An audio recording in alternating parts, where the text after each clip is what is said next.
যারা আমাদের শহীদ ভাইদের হত্যার জন্য দায়ী, তাদের অনেক দাগী আসামিরা এখন জামিন পেয়ে যাচ্ছে।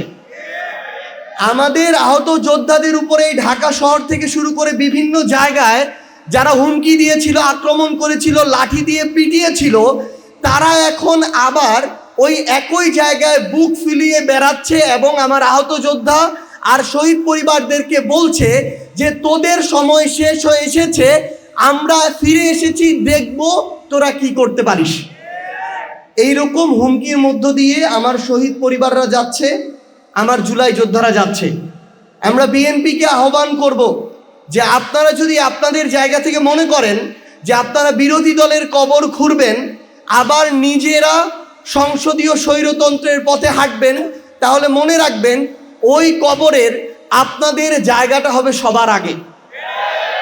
এবং শহীদ পরিবার এবং আহত যোদ্ধাদের সর্বশেষ একটা কথাই বলবো যে আপনারা দয়া করে কোনো কিছুর বিনিময়ে, কোনো কিছুর বিভিন্ন ধরনের তারা তাদের জায়গা থেকে আমরা দেখাচ্ছি, আপনাদেরকে আশা দেখাচ্ছে, লোভ দেখাচ্ছে, দয়া করে এগুলোর বিনিময়ে বিভাজিত হয়ে সামগ্রিকভাবে আপনাদের যে আকাঙ্ক্ষাটা, এটাকে ক্ষতিগ্রস্ত করবেন না। কারণ এই আকাঙ্ক্ষা যদি ক্ষতিগ্রস্ত হয়, বাংলাদেশ ক্ষতিগ্রস্ত হবে, আর বাংলাদেশ ক্ষতিগ্রস্ত হলে আপনিও বাংলাদেশের অংশ, আপনিও এটা হবেন। আমরা আপনাদেরকে কোনো দলের ব্যানারে দেখতে চাই না। আমরা চাই সকল শহীদ পরিবার এবং আহত যোদ্ধারা একসাথে যেই আকাঙ্ক্ষা নিয়ে আপনাদের পরিবারের মানুষগুলো জীবন দিয়েছে, আপনারা ওই আকাঙ্ক্ষার পক্ষে থাকুন। যদি আমরা এর পক্ষে কথা বলি তাহলে আমাদের পক্ষে কথা বলতে পারেন, যদি আমরা বিপক্ষে কথা বলি তাহলে প্রয়োজনে আমাদের বিপক্ষে কথা বলবেন।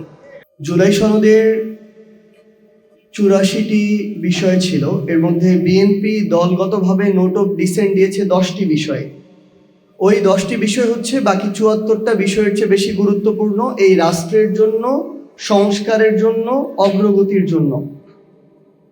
অন্তর্বর্তীকালীন সরকারের 133টা অধ্যাদেশ, এর মধ্যে ইতিমধ্যেই 20টা বাতিল হয়ে গিয়েছে। এগুলো আর নতুন করে আইন করার কোনো সুযোগ নেই। বিএনপি যদি করে তাদের মতো করে করবে। এই বাংলাদেশের সংস্কারের জন্য যেই প্রতিষ্ঠানগুলো বাংলাদেশের আওয়ামী লীগ ধ্বংস করে গিয়েছিল, সেগুলোর স্বাধীনতার জন্য এই 20টা অধ্যাদেশ বাকি 113টা অধ্যাদেশের চেয়েও বেশি গুরুত্বপূর্ণ ছিল। তার মানে শুধুমাত্র একটা অভ্যুত্থানের প্রেক্ষাপটের পূর্বে এবং পরে বিএনপি, জনাব তারেক রহমান কিংবা তাদের নির্যাতিত নেতাকর্মীরা বাংলাদেশের যেই সংস্কারগুলো চাইতো, যেই প্রতিষ্ঠানগুলো দ্বারা তারা জুলুমের শিকার হয়েছিল, যেই প্রতিষ্ঠানগুলোকে তারা স্বাধীন সার্বভৌমভাবে চলার আকাঙ্ক্ষা পোষণ করেছিল, তারা ক্ষমতায় আসতে না আসতে ওই প্রতিষ্ঠানগুলোকে আবার তাদের মতো করে চালাতে চায়। ওই প্রতিষ্ঠানে আবার সরকারি দলের ছড়ি ঘুরাতে চায়। এ কারণেই তারা গুম অধ্যাদেশ বাতিল করেছে, দুর্নীতি দমন কমিশন অধ্যাদেশ বাতিল করেছে, মানবাধিকার অধ্যাদেশ বাতিল করেছে, বিচার বিভাগের স্বাধীনতার অধ্যাদেশ বাতিল করেছে। আরেকটা গুরুত্বপূর্ণ বিষয় হচ্ছে, দুঃখজনক হলে এটাই সত্য যে বিএনপি তাদের জায়গা থেকে ক্ষমতায় এসেছে আওয়ামী লীগের ভোটের মাধ্যমে। তাদের সাথে একটা আওয়ামী লীগের অলিখিত চুক্তি ছিল। আওয়ামী লীগের বিভিন্ন নেতাকর্মীরা, ইভেন শেখ হাসিনা পর্যন্ত দেশের বাইরে বসে এখন এই কথাগুলা বলে। তো এর মধ্য দিয়ে এখন সবচেয়ে বড় যে সমস্যাটা হয়েছে আমার জুলাইয়ের যোদ্ধাদের, শহীদ পরিবারদের, যে অভ্যুত্থানের পরে এই নতুন সরকারটা যখন গঠন করলো, তারপর থেকে আমরা দেখতে পেলাম সেই অলিখিত চুক্তির কারণে যারা ওই জুলাই যোদ্ধাদের উপরে অভ্যুত্থানের সময় আক্রমণ করেছিল, আমি মনে করি একটা পবিত্র জায়গা হচ্ছে সংসদটা। সেই পবিত্র জায়গার সারা বাংলাদেশের মানুষের চাওয়া পাওয়া সব ওইখান থেকে নির্ধারিত হয়।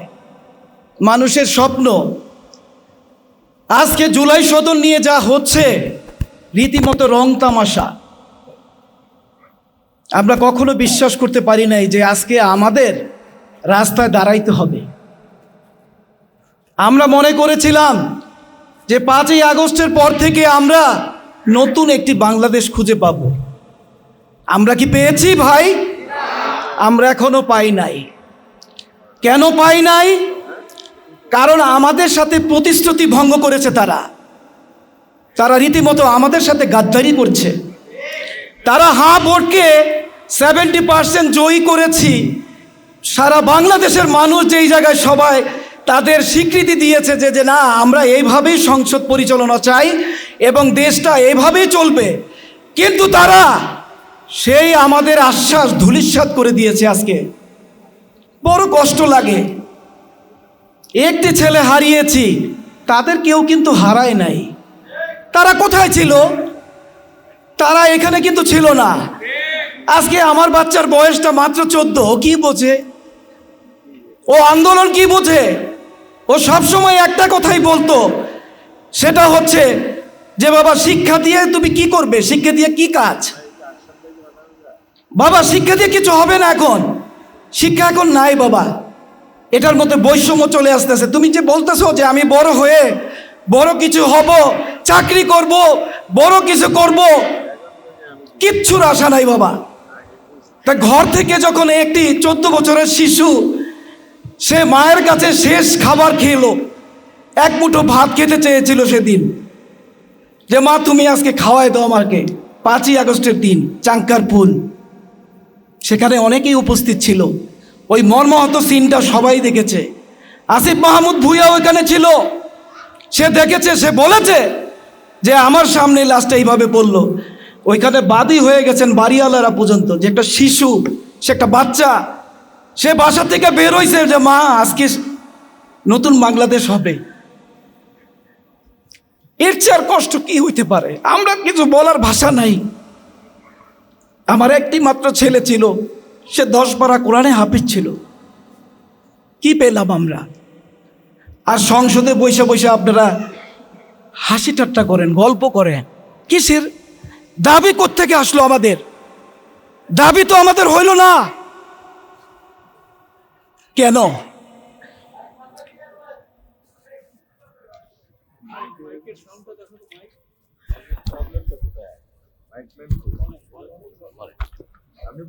আমরা সেই দাবি নিয়ে এখানে আসছি, আমাদের মত বিনিময় কথাগুলি বলতে আসছি।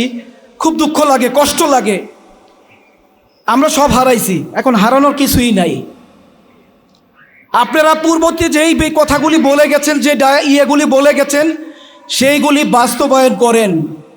আজকে স্টেজে, মঞ্চে সবসময় বলে গেছেন আপনারা যে আমরা ভোটকে জয়ী করবেন, আপনারা ভোট দিবেন, কিন্তু আজকে আপনাদের এই কথাগুলি কোথায় চলে গেল? এটা তো নেহাত জাতির সাথে বেইমানি। এটা করেন না, এটা ধিক্কার জানানো উচিত। এটা গাদ্দারি হচ্ছে। এই গাদ্দারি আমরা মেনে নিব না। এই গাদ্দারি আমরা কখনো মেনে নিব না।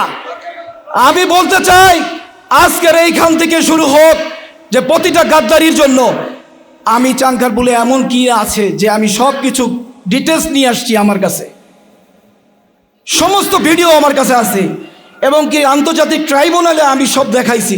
তারাও বলছে যে আপনি এত ভিডিও কোত্থেকে কালেকশন করলেন।